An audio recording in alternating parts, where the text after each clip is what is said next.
AUN, American Underground Network.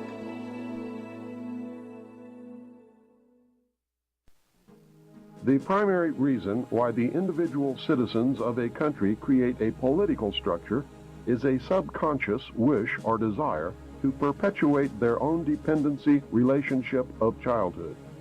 Simply put, they want a human God to eliminate all risk from their life, pat them on the head, kiss their bruises, put a chicken on every dinner table, clothe their bodies, tuck them into bed at night, and tell them that everything will be all right when they wake up in the morning. This public demand is incredible, so the human God, the politician, meets incredibility with incredibility by promising the world and delivering nothing. So who is the bigger liar, the public or the Godfather? All revolutions have been led by young people. If you just think of the TV images of whether it's Tiananmen Square or whether it's the revolts in Central America or Europe, it's the young people, it's the college people who are more principled and not locked in, and they're not embedded with the government. They are the ones who are concerned about the future because the future is theirs. My research has shown at this point that the future laid out for us may be just about impossible to change. I do not agree with the means by which the powerful few have chosen for us to reach the end. I do not agree that the end is where we should end at all.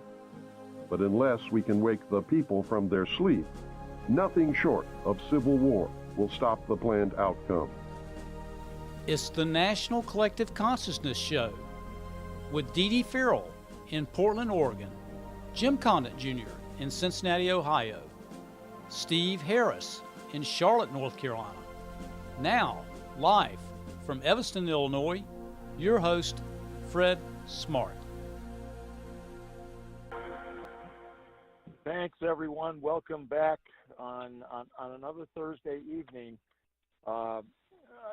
So many things that we've covered on this show over the last 12 plus years relates to the collective consciousness of ourselves, each other, mankind, things that happen on an everyday basis. There's so many seeming coincidences that aren't really coincidences. They're unique. They're special. They're oh yeah type God wink moments. Speaking of, there's a God wink. Yeah, whoever's got their open mic, please mute yourself. *6. Okay, thank you.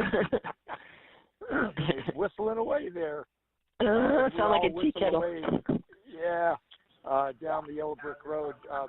Our guest tonight, I swear, has been with us before. I feel it. I know Santos was on with us many, many years ago, but heads up and hats off to a gentleman by the name of Jay here in Chicago, who I drove in my car a few weeks ago, and he recommended Santos to come on as a guest, and I called him up on Facebook, and sure enough, Santos, I believe, has been with us, but I can't trace it all the way back and confirm it, but he's on with us right now from California. Thankfully, he's not in Australia, so he's just a couple hours behind us, but he's the founder of the Universal Truth School. He's an author, syncretist, and astrotheologist. The connectedness of everything, that's the kind of the essence of what he covers in his Truth School, Universal Truth School. Thank you, Santos, for coming on and joining us. We're going to circle the dots and connect the dots, so to speak, because we are all one family. We are all in it together, and there's a divine providence that I think your work speaks of highly, that is ordering things and connecting things and lifting us up toward the truth, toward the light, as a collective consciousness for mankind. And thank you for coming on, Santos. Thank you, Fred, and Stephen DB there in the background. I really appreciate being invited to come on with you. And it's a pleasure and an honor, and I hope I can, present something really nice for the listeners, and we can all have something beneficial to ponder. Santos, speaking of this connectedness, you're calling from L.A. Our oldest son is flying back from L.A., and a gentleman by the name of Aaron Russo, who lived in L.A. and was the documentarian and producer of America, Freedom to Fascism. That is the documentary that brought us together to create this, that later became this show. And it's the spirit of Aaron Russo that got us all together. So you knew Aaron, or you knew the documentary. You said you saw it many years ago. I think we did cross paths years ago. I think it was in reference to Aaron, but you were definitely in the river with Aaron for the kinds of things that we were all doing together. And I'm sure you go back even prior to Aaron with all your work. But how did you start this path that you're going down, Santos? It sounds like you really got a lot going on, and you've done a lot of good, deep research, and you've produced some wonderful products for people to benefit from. Yeah, well, this thing is, it comes from the self, the evolved, prepared individual, whether they are ready for this path of knowing the truth that will set you free. I just feel that I had it from birth. I was raised a Jehovah's Witness.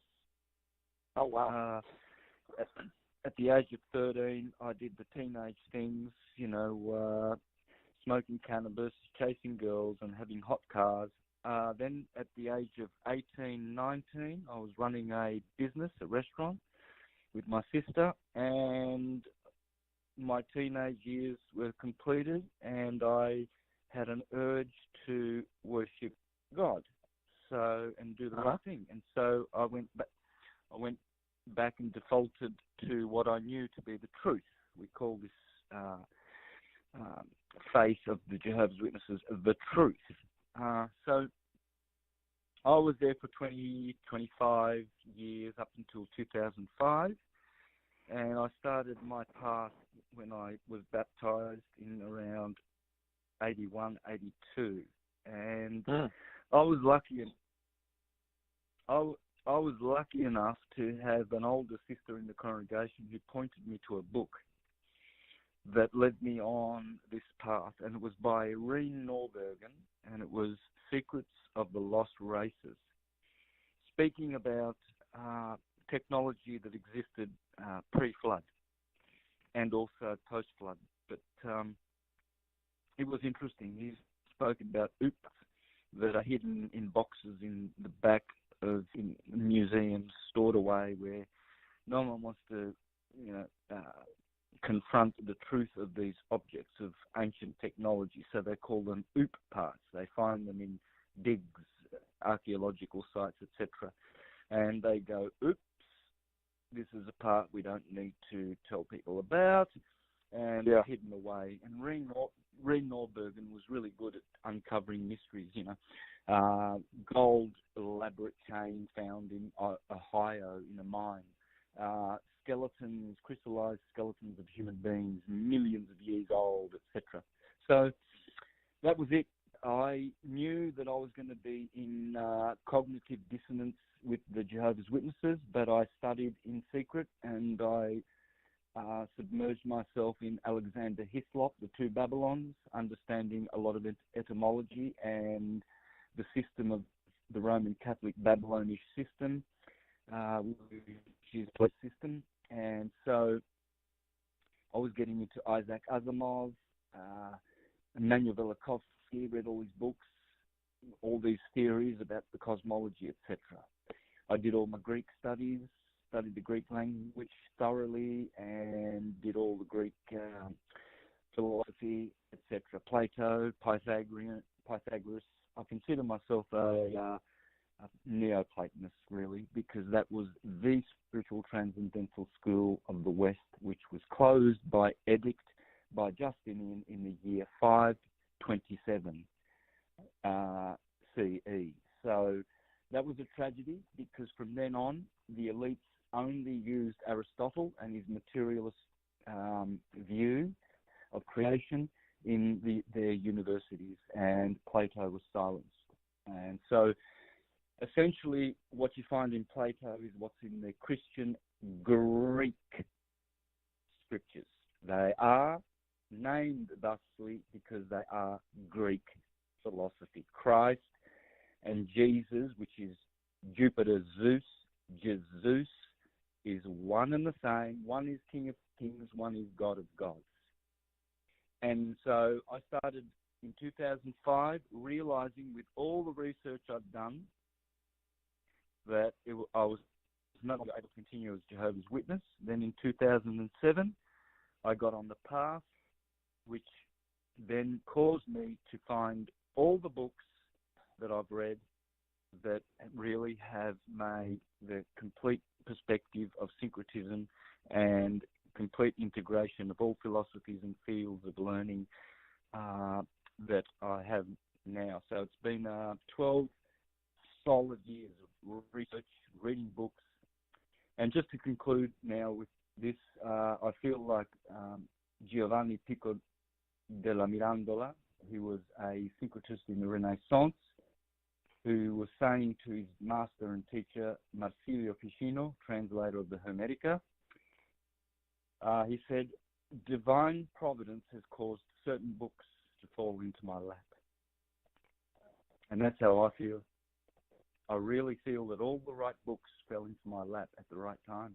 And I was able to really understand all the things that I've studied all my life, which I treasured in my heart, and knew that one day I would know these things properly, rather than having a conditioned doctrinal point of view as would have the Jehovah's Witnesses and all the other so-called Christian churches.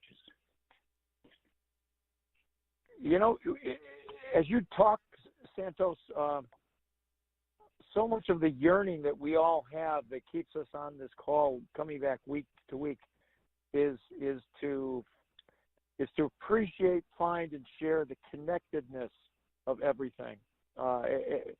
Simple examples, and then here it is. You're telling us 2007 books fell into your lap.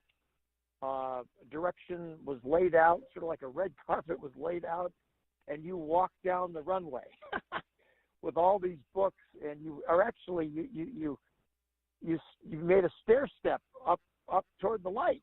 It sounds like, and you become, man, that's got to be exciting. Yeah. I don't want to interrupt, but so you're telling us Plato and Pythagoras were kicked out, and Aristotle, this black and white material example or this alternative, is what we're left with. Absolutely. The elite synarchy that rules the world are Aristotelian. They are left-hand pathers, materialists. Yep. And their dominion is the earth, and they don't seek higher dominion because they've been cast out of heaven, symbolically. And so they are the demon children of God, and we are the angelic children of God, ascending, they are descending. And theirs is the left-hand path. Ours is the right-hand path of purity. And you were speaking about integration before and syncretism and unity. The way to achieve this is through the knowledge of magnetism. We're living in an electrical world of polarity. Red shift, blue shift, the wave, vibration. So we need to go beyond vibration to the radiation of magnetism. Magnetism does not vibrate. Tesla. A radiation. Nikolai. Yep. Wow. Yep. Standing waves, longitudinal wave. It propagates through its medium longitudinally. Hence, as you throw a stone in a pond, you create those circles, ripples that always are expanding. This is called magnetism, magnitude. It is a pure energy. It pulsates. It's a pulse wave universe, not a particle wave universe. Particles do not exist. So magnetism is pulsing like your heart, and as it radiates radially and propagates through the medium, ether, fire, air, water, earth, it encounters resistance. Ohms, Om, all is atom. And that resistance, that M sound in the universe, is now what is producing maritime M water waves, transverse waves, which are directly 90 degrees opposed to the longitude wave. And that is redshift, blue shift. And that's the world in which we live, in which the Gnostics called the abortion. And other schools would teach this was a mistake, a disastrous world because of all the suffering that is encountered. So, but that world gives you duality. Pythagoras spoke of living in duality through unity, or living in unity through duality. That's the secret. We can all embrace and understand and know the magnetic field. Manly P. Hall spoke a lot about the magnetic field that is in everything. And that is our mother who art in heaven, white light. She moves the whole universe. And she is the source of all atoms. All atoms are torus field. Blue shift, red shift. Red shift is the proton. Blue shift is the electron. And the block wall, or the plane of inertia, inside every torus field is the neutron. So to understand the atomic model, you would have to superimpose the torus field over it, and you will understand all of how creation works through this one form. And this one form is called Jupiter Zeus, Jesus, the soul of the universe. Torus fields are that. And the thing about torus fields is that people speak about it without speaking of its other half. The other half is all wide, which is the hyperbola. Bula in there is a bull. And the torus field is the torus, the bull and the torus. Torus is red shift, bull is blue shift. It's in the word. And so what is happening is that all atoms are little points of energy coming out of space and creating time-space. And this is how everything is fractally, from the atom up to galaxies. It's all torus fields. If you look at some of these galaxies that I have pictures of, you will see a plane of inertia where all the stars are spread out, and then you'll see a jet in the center going up like the tree of life, above and below this plane. And that is a torus field. And this is why Krishna is always with his cows when he plays his flute, because sonoluminescent Krishna is only making torus fields, which are called cows. And that's why the Egyptians said all is atum, because these atoms are torus fields. They won't tell you that because they don't want you to understand what the atomic nature of the universe is. It's toroidal, it's magnetic rotating fields. And we can charge our magic magnetism through various yogic practices, theurgy. The Neoplatonists spoke about theurgy and henosis, merging with the mind and ascending into the thrones of God. And these are all inside your body. As I teach in astrotheology, that man is the measure of the universe, and therefore we have all the answers within. Simple. Man is the measure of the universe, and as well it's very Swedenborgian for you to say that, because Swedenborg, the theologian, mathematician, scientist, inventor who lived from 1688 to 1772, said the human body is the form of heaven. There's a correspondence to everything in the body that corresponds to something spiritually in heaven, namely the communities in heaven in a connected way. So when you talk about this Taurus, we're all in this together. You're emitting energy right now. We're emitting energy just being on this show, as an example. Every one of your words is like a rock that lands in the pond and radiates, and we're all receivers of those signals. Santos, it sounds like. Wow. Yeah, so we are.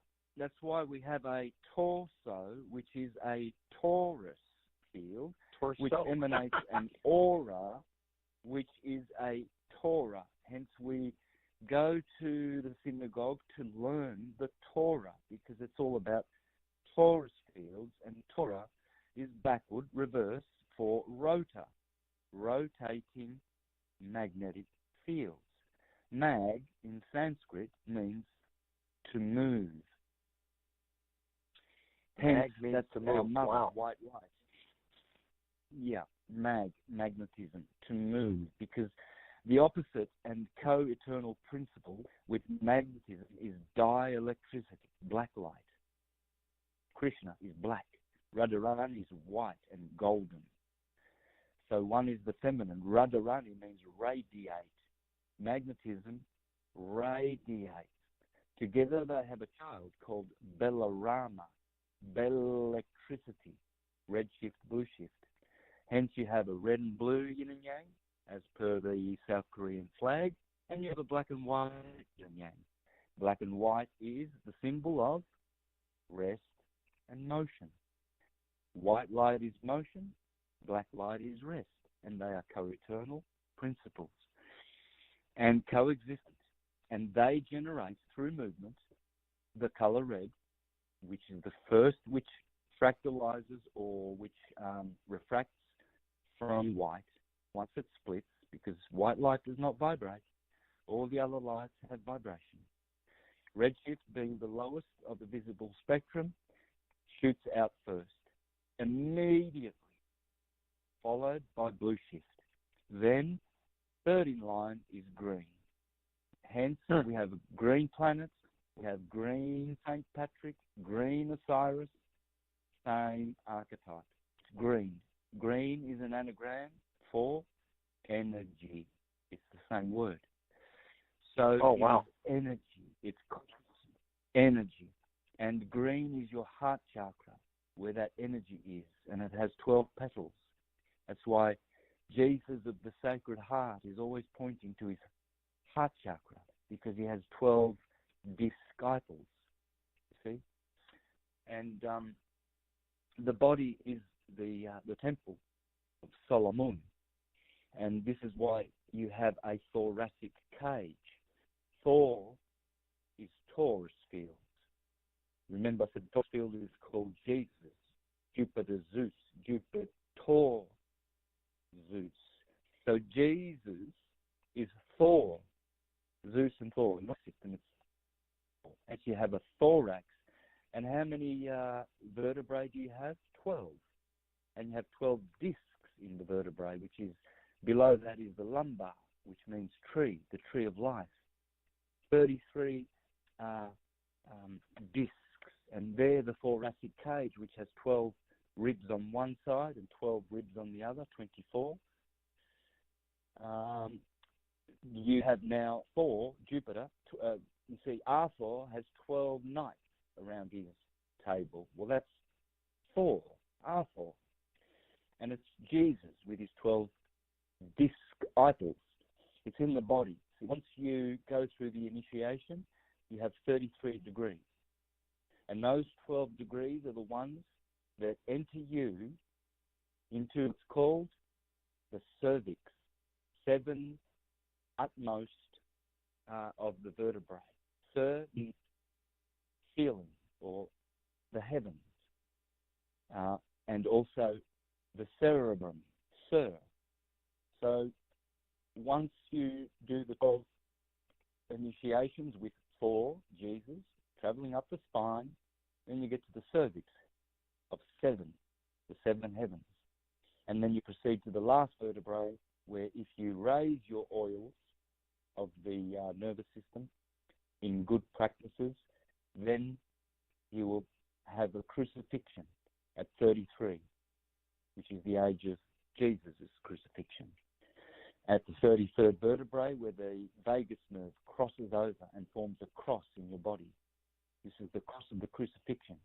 And we need to raise our chrism, or Christos oil, from the sacral plexus right up to the crown chakra.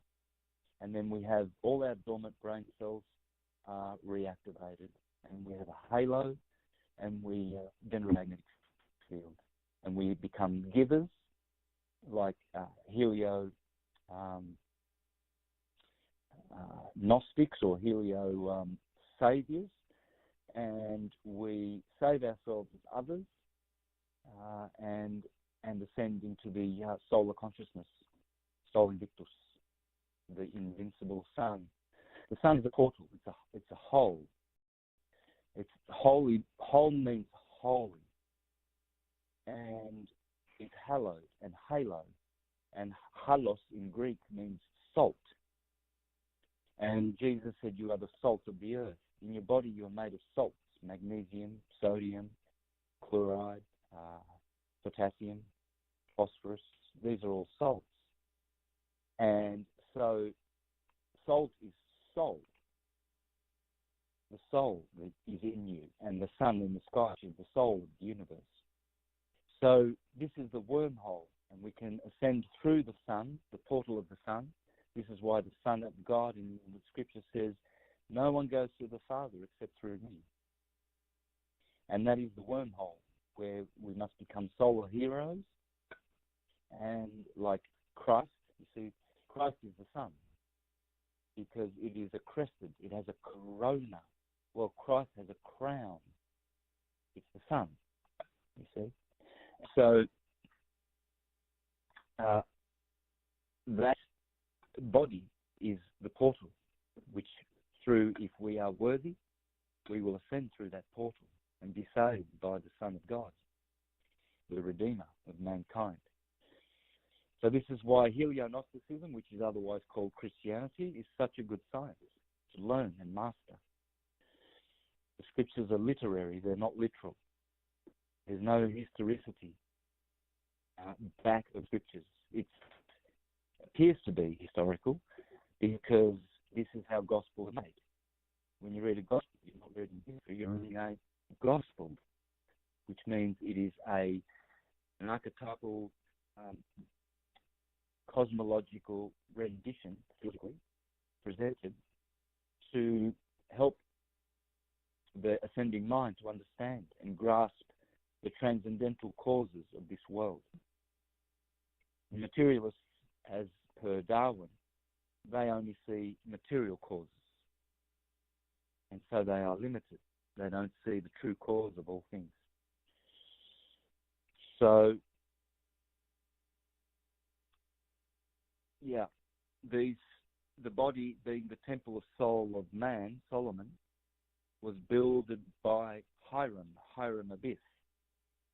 Hiram Abyss means the high ram above. Aries, the cerebrum. Aries, the first sign, is always at the top of the head. Cerebram, Sarah Abraham. You see? In theology, it's Sarah Abraham in heaven with God in the cranium.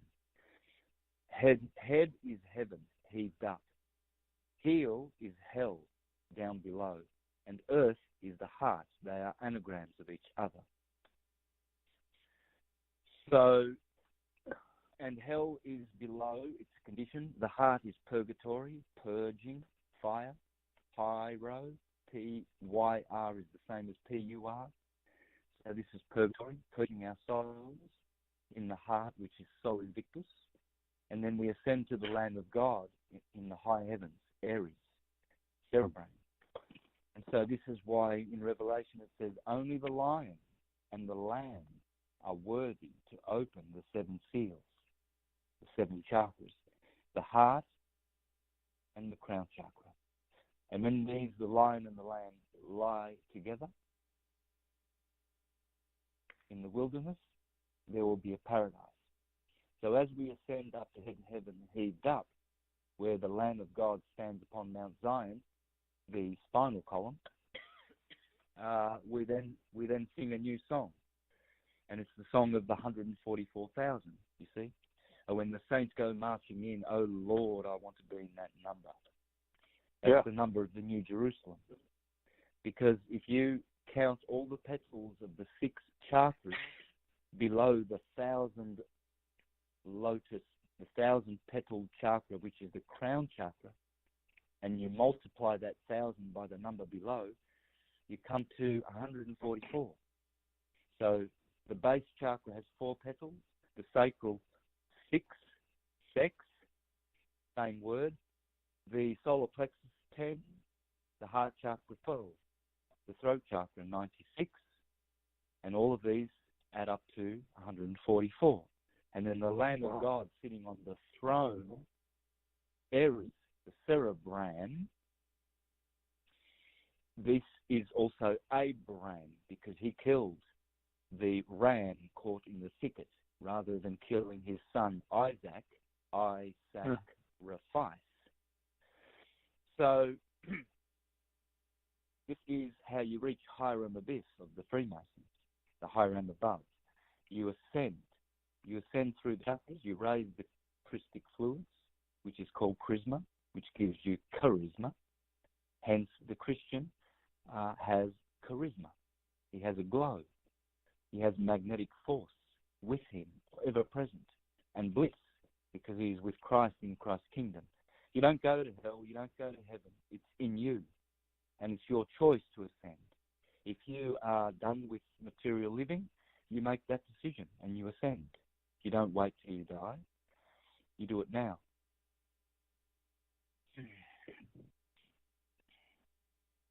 Wow. Santos, it sounds like the Masonic foundation of documented truth that's been passed down generations upon generations, and you know, these are these ancient truths. You have really dug in here, because I'm not a Mason myself, but the power of the each word and where it came from, written right in the Bible, and what it really means, literally, as you say, you're documenting all this on this call tonight, is it's part of our heritage, it's part of our ancient, truthful heritage, and you had to be really blown away to discover this stuff, man. And I'm sure you're still on this quest every day. New things probably come to you. Yeah, I feel like I know nothing. You know, I feel as the journey has begun. But I do say that syncretism will teach you to know all things. So you have access to it now. You have the keys to the kingdom. The keys were taken away. But the keys, you have to have the key to understand the esoteric teaching, the higher teaching. The Jews, Moses,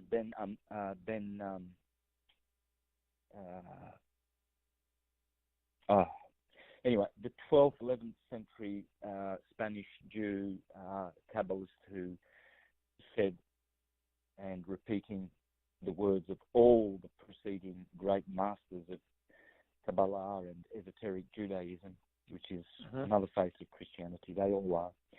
He said that if you read our works, i.e. the Torah, and you take them literally, you are foolish.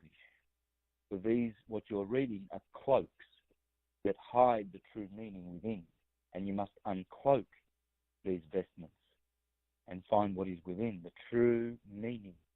He said, don't you think that Abraham and all these men were literally historical? These are God archetypes. These are who you are in your highest self. Jesus and the journey of Jesus to be crucified is our journey. It's our journey to become a Christ. Jesus and Christ are not the same thing. That's why in Matthew chapter 23, verse 12, Jesus says, not Christ, because Christ does not have a prophet, a body. He's not a man. Jesus is representing the man that we are. Christ is the God that we are. Hence Jesus says, do not be calling anyone teacher here on earth, for one is your teacher, the Christ. So here you have Jesus talking to his apostles, telling them that the Christ is their teacher, speaking of the Christ in the third person. Christ represents the spirit, the oneness of the universe. Jesus represents the soul, the sevenness of the universe. This is why the last 37 degrees of the vertebrae are the cervix, the heavenly part. And Jesus had 7 trials in the Garden of Gethsemane. We are now in the Garden of Gethsemane, all of us, and we are about to be betrayed by Judas. And we are about to be crucified and betrayed by St. Peter, Jew Peter, 3 times, you see. This represents the fact that we stand alone before God and that our friends and all will betray us.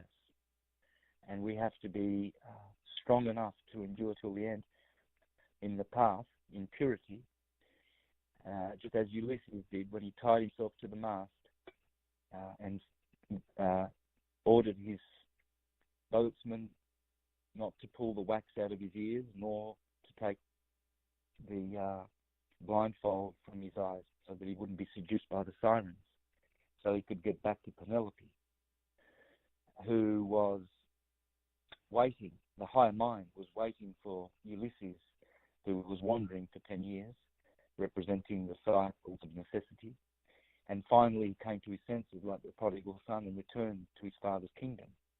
So Penelope is pia mater in the cerebrum, in the cranium, and she is the Holy Mother who art in heaven. And so when we return to heaven, to her, with all our wisdom, and like Ulysses, we pierce the eye of the needle with our arrow, and giving evidence to Penelope that we are the chosen one, and that all of her suitors can now be told to leave, because she told them that she would take a suitor if Ulysses did return.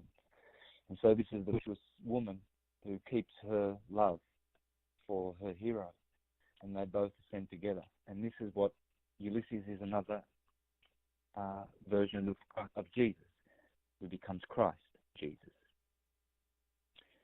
So Jesus is in the soul, which is the heart, and Christ is the Lamb of God, who is the cerebrum, the crown chakra. And so when we unite these two, I and the Father are one, then we do as Jesus says, no one goes to the Father except through me, through the heart, which is the Son, which is the wormhole, holy portal to the other realms. Behind the Son is the true Son, the source Son, which is many times more powerful than our Son. This is the Son of God. God is the Son behind the Son. This is taught in all the ancient religions, Mithraic religions, Zoroastrianism, Hinduism. They all teach this. And the Son is otherwise known as Krishna, or his brother Rama, the Ram. And it's the Ram, the Lamb of God. Did you say Ram, R-A-M, Ram of God? Or Yes, R and L are interchangeable. Ram or lamb. A lamb becomes a ram. So the lamb is the symbol of the lamp. In Revelation 21 it says, and the city shall not have any sun, for the Lamb shall its lamp. The Son is the Lamb of God, the lamp of the universe. In Greek, the word is lambos, lamb, So land is interchangeable with P. See? So now you have lamb, lambos in Greek, which means light. And you see lamb, L-A-M-B, is a name for balm. And what do you do with balm? You heal. And in balm you find the word Baal, the sun god. And that Baal goes back to hyperbola. Every Baal, every bull, all of these words, they are the hyperbola, which is the hourglass inside the donut-shaped torus field. That hourglass is Chronos, Christ, the tiger. See? Christ and Krishna. Krishna says, time I am. And that's the hourglass that is inside every atom. It's a time, space, manifestation. And that is where time, the symbol of time, comes from. The winged disc of the Egyptians has always got the hourglass in the middle. You'll find pictures of it on Google Images. Why did they put an hourglass inside the wings? And because it is hyperbola. And it's the torus field. And it's the only form that exists. And everything is this. There is no other subject other than magnetism and its child, electricity, and dielectricity, counterpart of magnetism. Those are the three. That's the Trinity. Black light is Krishna, white light is Radharani radiating, and Balaram is electricity. Rama is Ram. So when the sun, like a computer, produces RAM, it is information. And RAM is like the soul of the universe, the sun, Rama, in the sky. It channels information from the file to the screen of the computer. The screen is the material world, the theater. The file is the causal world, the spirit. Spirit, soul, body. The file, RAM, Rama, the screen. So the file contains information. And RAM, Rama, is transmitting that from its core. And the file is in counter space. You cannot find the files. If you open up your hard drive, you will not see files. You will not see anything. It's information held in counter space. Ones and zeros. Mm-hmm. A full hard drive does not weigh more than an empty hard drive. They weigh the same, but one has more information. Hence, the sun is transmitting intellect, information, wisdom, knowledge. It illuminates our pineal gland and gives us this direct access to knowledge. And it is the Ram, the Rama, the conscious center of our universe. So this is why we have to become helio-Gnostics, solar heroes, to be saved, like Hercules. They saved themselves and they saved others.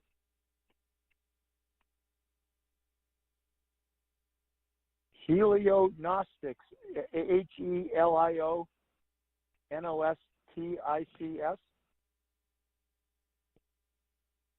like the word helio. Gnostics is Gnostic. Yep. Helio is the sun, Helion. Okay. And Gnostic is Gnostic, G-N, which gives you K-N, knowledge, knowledge. Oh, I see. I see. Yeah. Okay, so carnal is knowledge. Gnostic, yeah, I got it. To know. To know something. Now, this is rooted in the Ankh. This is why the Egyptians hold the Ankh, because they want that Ankh knowledge, Gnosticism. And we have to be helio-Gnostics, not lunar Gnostics. The ones who are polarized lunarly, they are more like atheists. They are godless. But they are on their path. Only the sun is the savior. And Jupiter Zeus, Jupiter light is like unto the sun. The sun is Saint Michael. Jupiter is Saint Ariel, the archangels, and they are holes in the firmament. On the second day of creation, God created the firmament, and in Psalms 18 it says that the sun is like a bridegroom in the tent. That's the firmament. And as it goes along the ecliptic, the hole that is the holy sun is moving along the ecliptic and giving us day and night. And day is deus, to deify the day. It's the deity, the deity. And night, that's Satan, the darkness, the ignorance. And that is Saturn's domain, whereas the day is the sun. And he saves us by lighting up the path for our foot in the tumble, but also raising our consciousness to its high level through the heart and seating us in the heart. We need to be seated in the heart, in the forever now. And that is why the heart says dum dum dum dum, because all is atum. And the gland of the heart is all is atum, dum dum. It's a pulse. And like the atom, gland of like the the heart atom. is the atom. Yeah. Yeah, all is atoms. That's what atom is. Atum. It's also Adam. Hence we are atomized because we have an atomy in our torso, Taurus body. Oh gosh, isn't that and something? So Atomy. Anatomy. And yes, so all is atum. And so when we go into the heart, we find the thymus is the gland for the heart. Thymus is Thomas. Just remove the H and you get thymus or Thomas. Thomas means twin, and the gland is a twin. It's a twin gland that sits above the heart. And it is Thomas, the twin of Jesus in the heart, the thymus. The heart is Jesus, the soul, the cur, and the thymus gland is Thomas. And so they are twins. And you'll find that everywhere in your body you have this temple of Solomon. The optic thalamus is the eye, the light of the world. The third eye is the eye that is simple.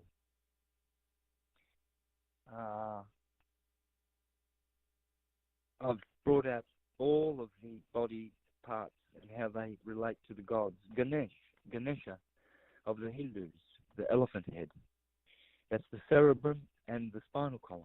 And he is the protector because it's the Lamb of God who protects your feet when it shines. The Lambos, the light. I am the light of the world. Through me you shall be saved.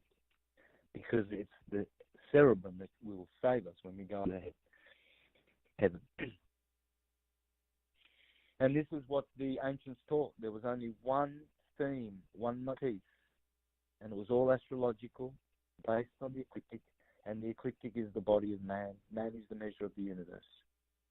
Aries is the cerebrum, Taurus is the cerebellum, the cerebellum, Gemini is the twin, the arms.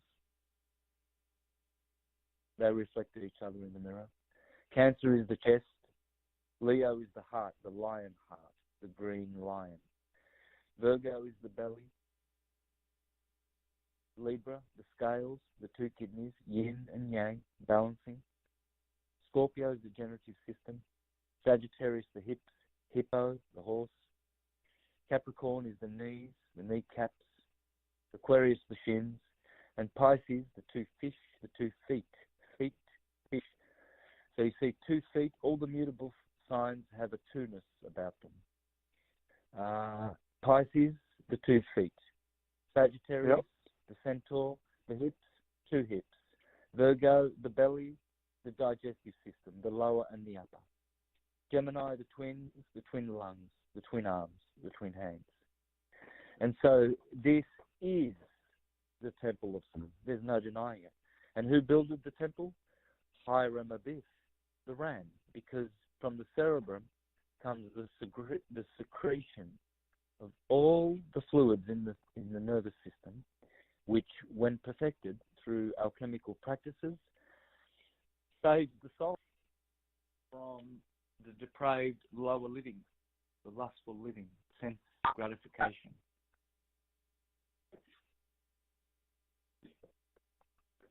Wow. You can jump in. Yeah. This is amazing. Steve, are you there? I'm just going to shout out to Steve Harris, the founder of this call. I just want to shoot. I'm here. Yeah, Steve. What Santos, very few people have. I mean, this is the first time I've read about the correspondence of the body parts to these things, but you ascended to 32 degrees many years ago before you left the Masons. 30. Yes, correct. Do you remember some of the terminology, Steve? Not that this is hardcore Masonic, but I mean, there's certain just basically foundational stuff. It sounds like that.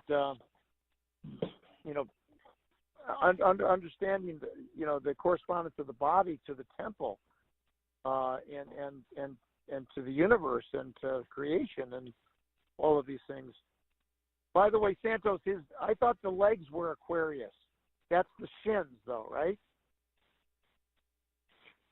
Yes. Yeah, but that's just in the body's just a part of the leg.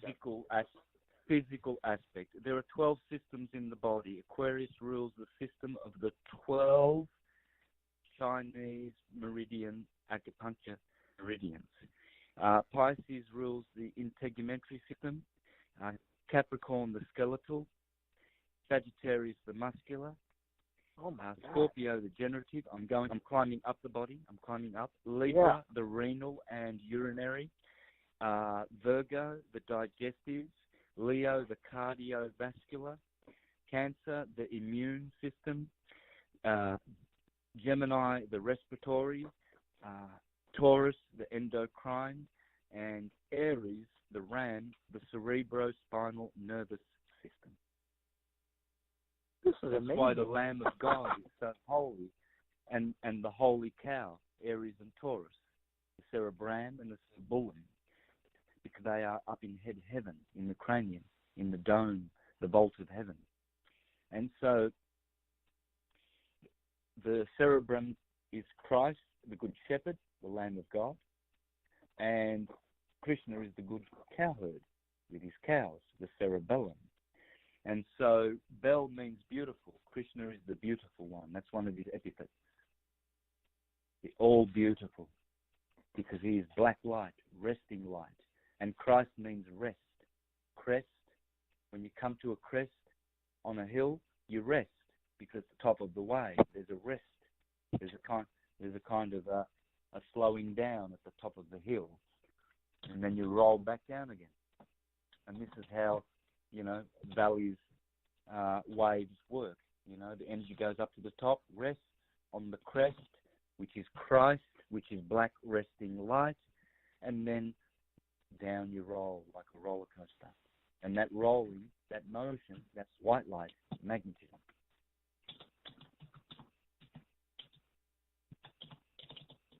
So we need to go to you don't go to the white light when you die, you go to the black light. The white light represents the Jesus archetype. The black light is the Christ archetype. So black is where you go back, or it has lack. White light is blanco in Spanish, which is blank, which means you start with a blank sheet, blank paper, and you reincarnate. This is why you'll be deceived if you go into the white light. It's not bad. It's just that it's the light of motion and incarnation and redshift.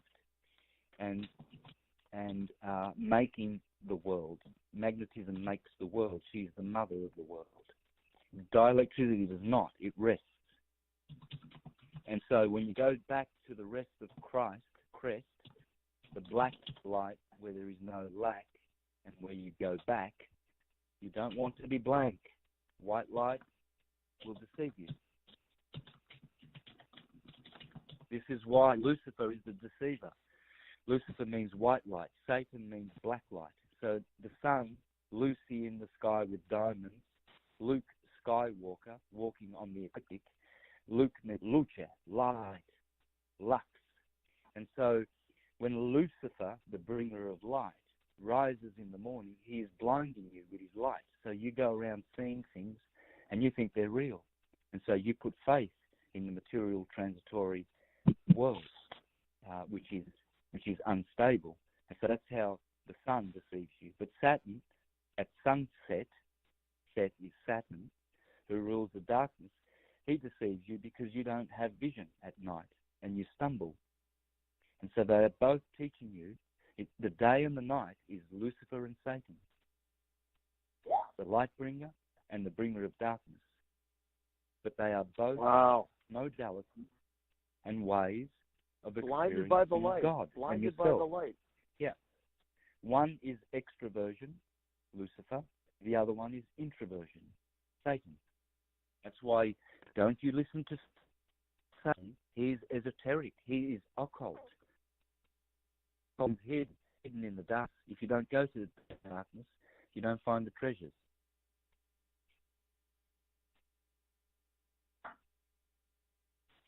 I don't know if I'm speaking too over the top for your listeners, but no apologies for going deep. This is the science we need to know, and we need to know it yesterday. Absolutely. Santos, you've whet our appetite for more of these details, which if everyone in our website, we've provided the links to Santos's work, including his Twitter page, his website, universaltruthschool.com. His bio is there. His YouTube channel link is there. His Patreon channel is there to link to support his work. God bless you, Santos. This is really, really inspiring stuff. And I'm not saying we're all going to take it hook, line, and sinker, but we are open and receptive on this call to presentations like this because it lays it's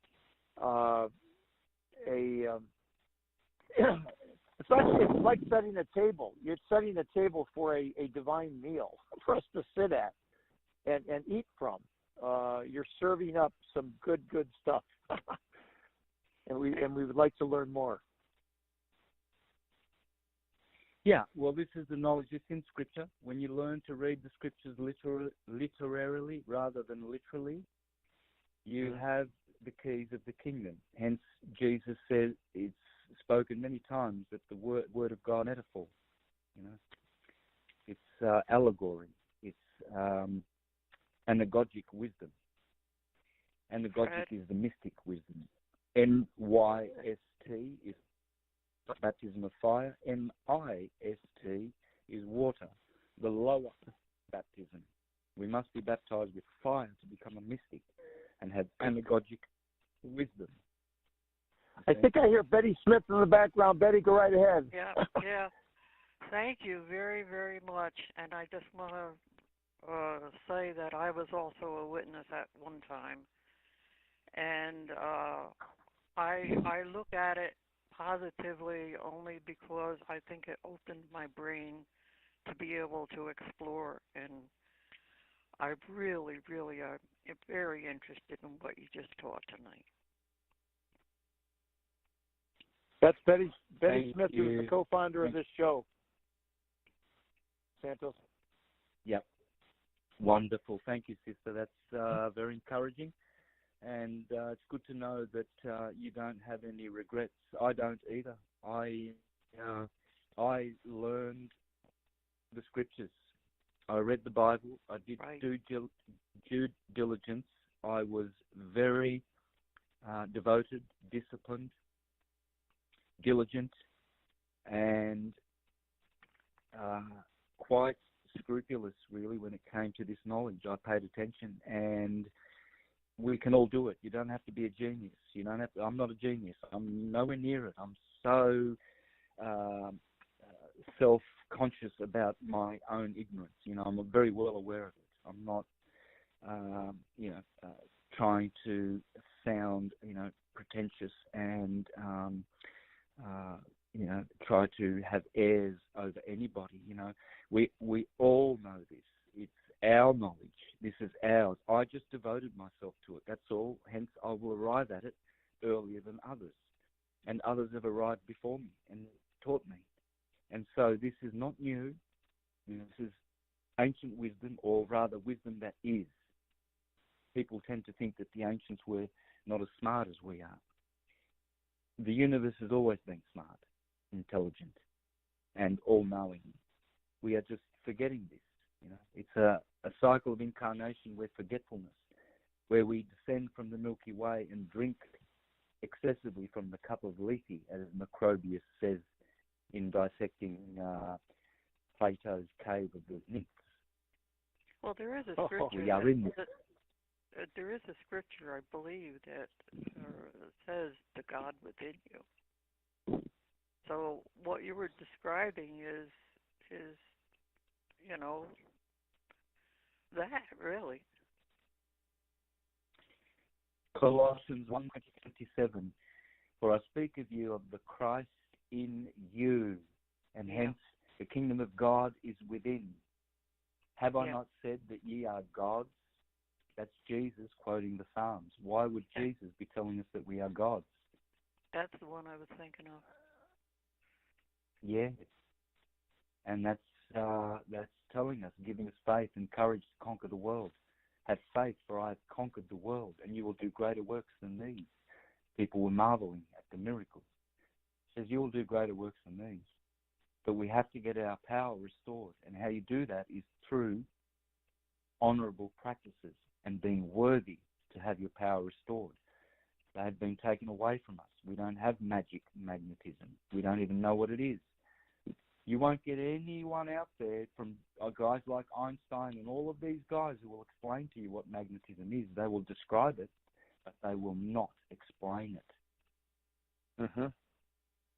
To explain magnetism is another thing altogether, and they don't want you to know what magnetism is. It's the pulse of the universe. The universe is pulsating. And in between the pulses, there is non-reality. So reality is maintained by a pulse. It's an on and off experience, only we do not see the spaces in between. Hence, we cannot astral travel. We cannot utilize the energy from that space of non-manifestation. It's pulsating, like your AC lights. We see a continuous flow of light, but our eye is not fast enough at 24 beats a second to pick that it's actually fluctuating. AC, it's alternating. Yeah, alternating current. It's pulsating. Hence the confusion when the double slit experiment argument comes along. And they say, oh, when you observe it, it's a particle, and when you don't, it's a wave. No. There ain't any particles, and what they're observing is the pulse, the radiating pulse, which creates a wave. A wave is polarized, red shift, blue shift. So you will see the pulse back of the wave through the double split experiment every time. Only they are confusing you deliberately, telling you it's a particle. There are no particles. Walter Russell said that they are all different rates, frequencies of vibration, from hydrogen to plutonium. That's all they are. Different rates of vibration. Vibration is electrical. They are the salts of the earth. Helium. If you don't have that certain electrical, I don't know how to describe it, energy or whatever it be in your body, you die. So there's we're all full of electricity. And of course, you need that for magnetism also. So everything fits in. Yeah, for sure. So magnetism is definitely the soul of the universe. Dielectricity is the spirit of the universe, and electricity is the body. Bodies are red shift, blue shift. Your torso, the bottom chakra is red, the throat chakra is blue. Your own torso knows about red shift, blue shift. Red blood, blue blood, Republicans are red, Democrats are blue. Neither of them give a hoot about you. Red siren, blue siren, red hot water, blue cold water, red for little girls, as in pink, blue for little boys, red pill, blue pill. Why? Because red is the harshness of reality, the fire. Blue is the liquid. Blue is Krishna's color, his other color. I'll get back to that. Why is Krishna black and then blue? Aha. When you know syncretism, you know the answer to all these things. So blue shift is loving. It's water, liquid, love. Red is radiation, radharani, rage. See? And these are the two energies, opposing each other and helping each other forever, wherever they go. This is the twin. Atom means unit, Tom means twin. A, privative, in front of Tom, gives you the opposite of its meaning. Tom is Thomas the twin. So an atom is a twin, but it is a unit, hence atom. Talking about unity, all is atom. So this is why all percussive instruments have tom in them. A drummer plays tom-toms, dum-dum, din-din, tambourine, timpali, timbali,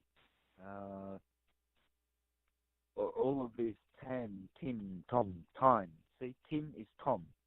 The atom, vowels are interchangeable, so you just slip in tim, Timmy, Timmy and Tommy, space and time. Tommy makes space as a twin, a torus field, and time is time, chronos, the hourglass inside all atoms. So if you want to understand more about magnetism, I like to promote Ken Wheeler and his YouTube channel, Theoria Apotheosis. And wait. Ken Wheeler, Wheeler, and his channel is what? Yep.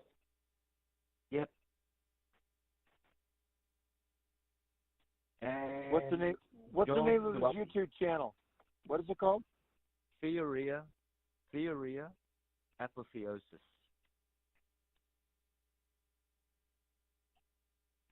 Apotheosis.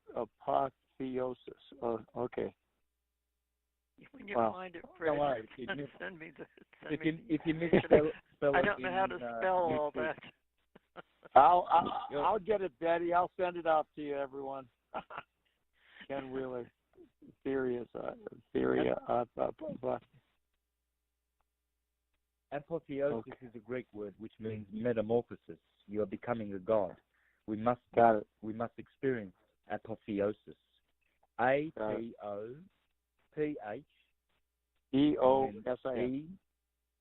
Yes. And John Milwaukee, he talks about magnetricity, and he explains how magnetism is many times more powerful than electricity. Okay. What's his last name? John what? Milwaukee. Oh, Noelski? M for Mary. Milwaukee. Okay. Moelski. Okay, got it. And what's the name of his channel? He doesn't have a channel. He's got one interview on YouTube, which I'm looking for right now. Here we go. It's called. It's a great interview. I think it's the only one he's ever done, but it's so revealing. It's called Magnetricity, our new energy source with John Miluski, M-I-L-E, which is mile, and then W-S-K-I. Okay. Got it. Magnetricity. That is cool. Magnetricity. Betty, I will get all this down and to the best of my ability. And if I can't get it, I'll text Santos back, and he'll give me the corrected version. Okay. Yeah, appreciate it. Thanks. All right.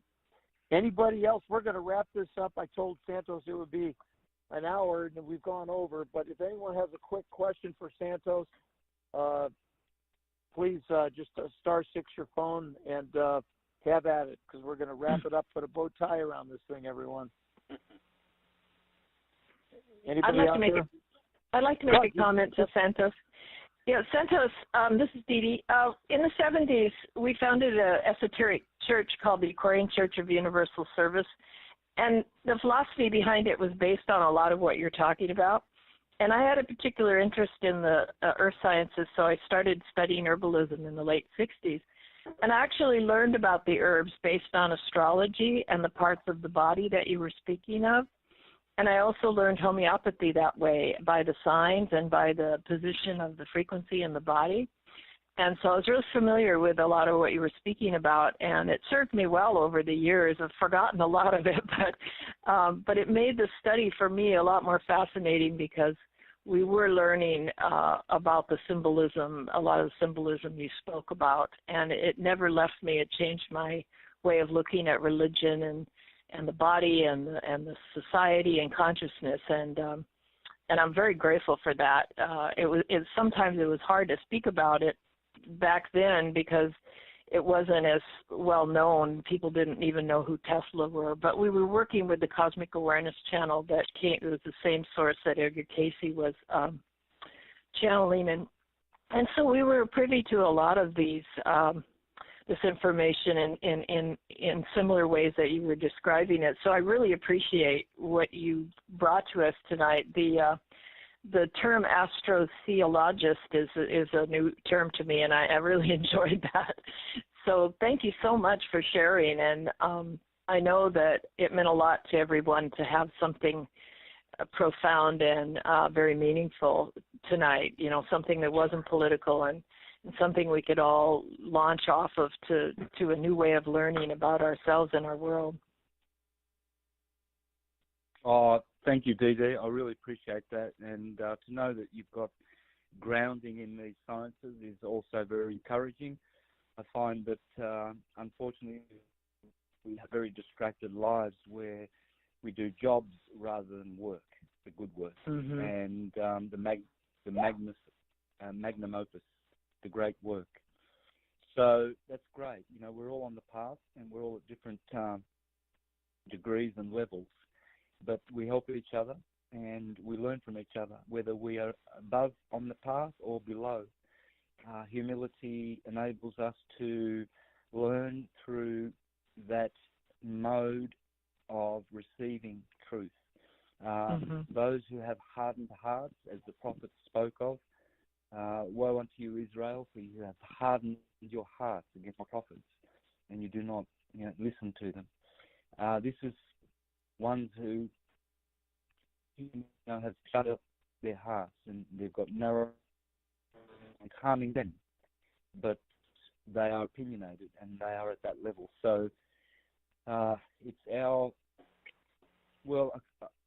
it's not something that is anything other than like a duty, but a love that we have. We do have responsibility to let the truth be known. We don't have any individual responsibility toward individuals. They have themselves, but we do have a responsibility. I agree, and we all have things so much to learn, no matter where we are in the scheme of things. Absolutely. Betty chimed in, Dee Dee chimed in, Steve, if you're still out there. Anybody else? Just a quick comment to Santos, and we're going to bid him adieu. on this 22nd day of August. Santos, could I ask you one question? You could type the year later, but what was your birthday? 24th of March, 63. 24th of March. Oh my gosh! All right, Dee, we're gonna have to work on that. Santos, I'll send you some numbers. I love numbers. 3/24/1963. God bless you. Okay, March 24th. Okay. I can't do it right now, but I'll get around to tomorrow or the next day. I'll calculate some stuff. I love the way numbers connect us all, the times that we were born, important things that happened to us, and so on and so on. And this day, with your presentation tonight for our group, there's something behind it that we can always discover later. But it's energy, as you say. It's the pattern in throwing the rocks in the pond, so to speak. Beautiful patterns that radiate and ripple around. Well, I think we're going to put a bow tie around this. Santos, thank you so much, everyone. It's been a great evening. And please go down to the newsletter on our website right now.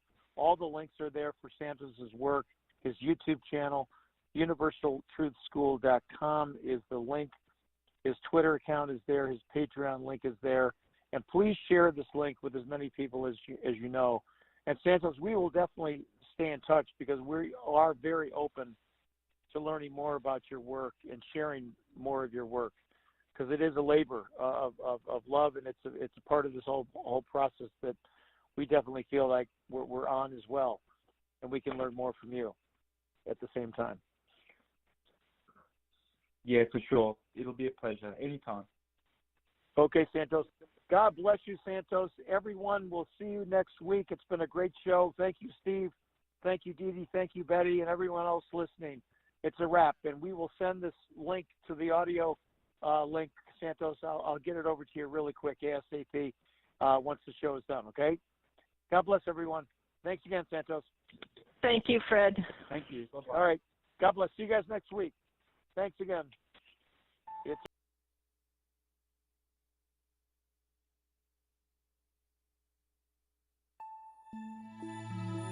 AUN, American Underground Network.